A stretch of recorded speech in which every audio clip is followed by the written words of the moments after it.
Hi, welcome to Rulebreakers, the show where we talk to the hottest, sluttiest, most creative, most fashionable, most artful individuals that are breaking all the rules of what it means to be Asian American. I'm your host, Howard Wong, DJ, river dancing champion, table tennis star, and rule breaker OG. You gotta blow and suck.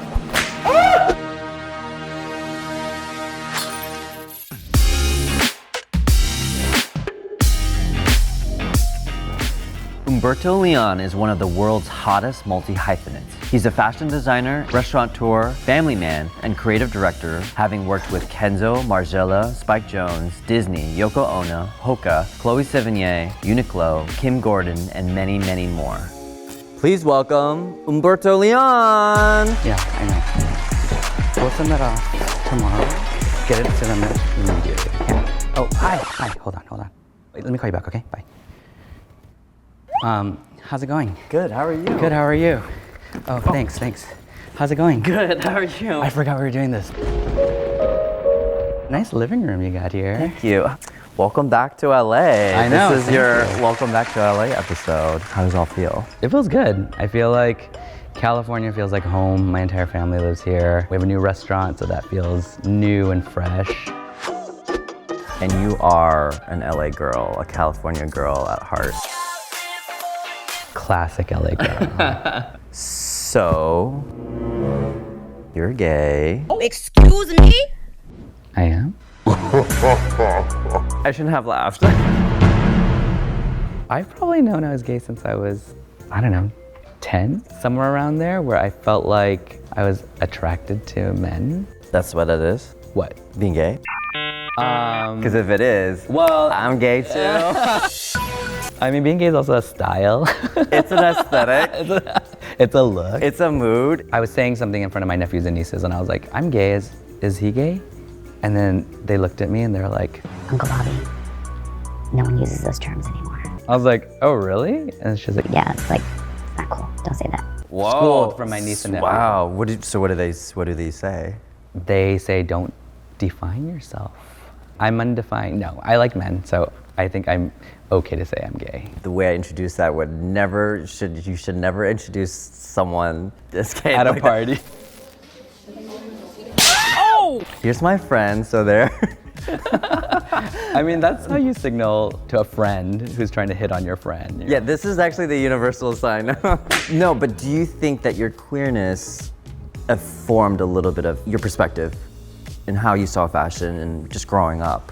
I mean, it's hard for me to think otherwise. I looked at women's fashion and I was obsessed with women's fashion. Either I wanted to dress like them, look like them, braid their hair, do their makeup. I looked at women as like these gorgeous people. On the flip side, I look at men and I think, Ew. no. I'm like, what's hot, what's sexy, what's cool? Tell us, where were you born and raised? I was born in Chinatown, Los Angeles. My dad is Peruvian and my mom's Chinese. And at the time, my mom, she had me. We had to go back to get help from my dad's family. So we were gonna move to Peru. She opened up a restaurant and it was actually called Chifa Gotwai. And Gotwai is actually my Chinese name. And you name your restaurants after your firstborn son. So my older sister is very side-eyeing. She's like, why? Oh, to this day? That's suspicious. That's weird.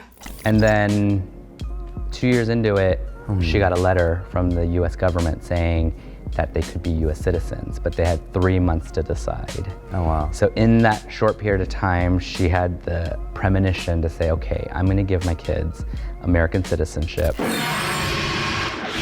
You know, we moved to America with $500. We were definitely poor. She never made us feel that. Right. And I think it was because either she would make clothing for us, so we would always want stuff, but we could never afford it. I also had a father who dressed really well, like was always about looking good. What was his look?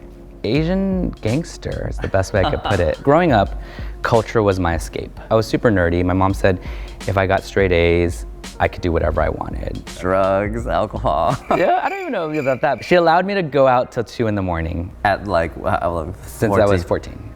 Because I got straight A's. Oh, and look what I got on my science test. Oh, an A+.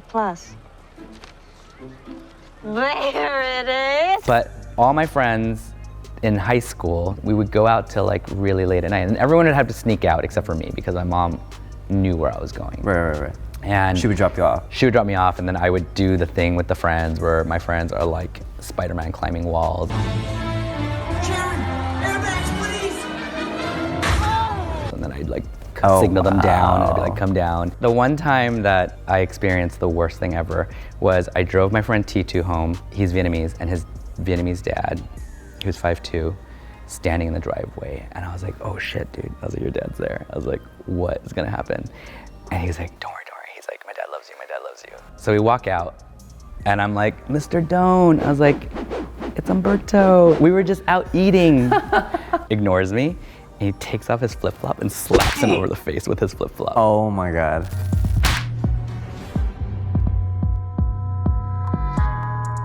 So epic. I wish I had a flip-flop right now so I could slap you.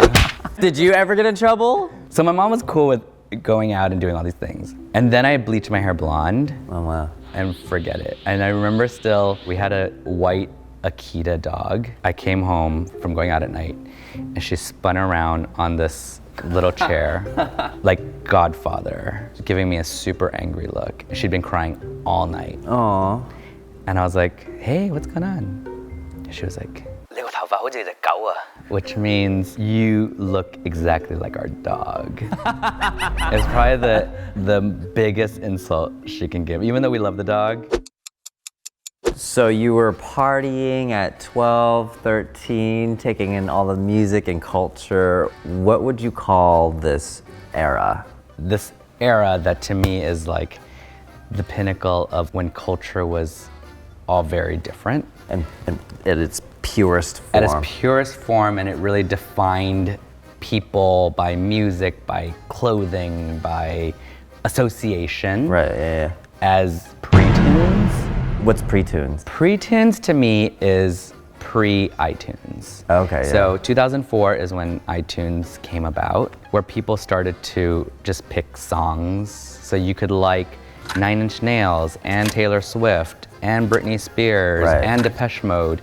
And you just like the songs. I label this era pre-tunes, copyright Humberto Leon, as, as this time period that is purest, culture at its purest. Talking about walking down memory lane, we look to Humberto for a retrospective on his most iconic looks from growing up.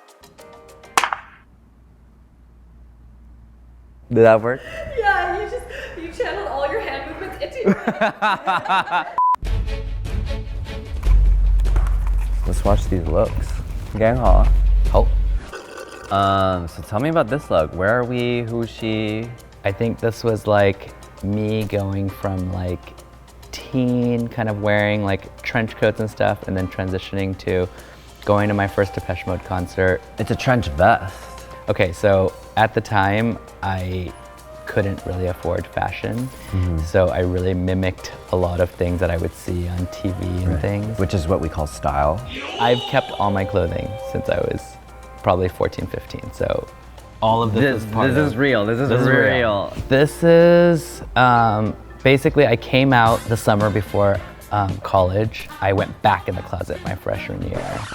And then within 6 months, I came back out of the closet. And this is me in San Francisco wearing my Castro Street t-shirt, loud and proud. Yes. This was OC era. OC, this is all opening ceremony. This is me really kind of being inspired by all the kind of Asian gangsters. Yeah, kind very of gangster.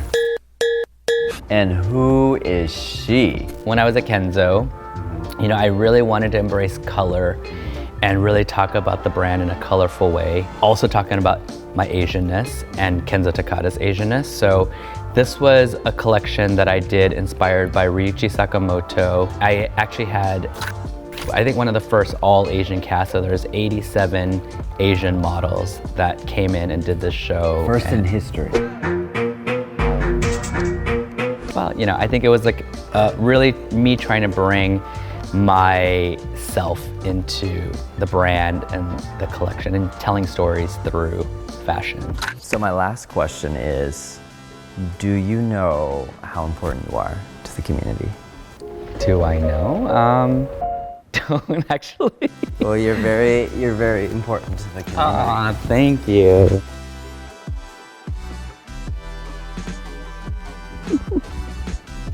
Thanks, green screen man.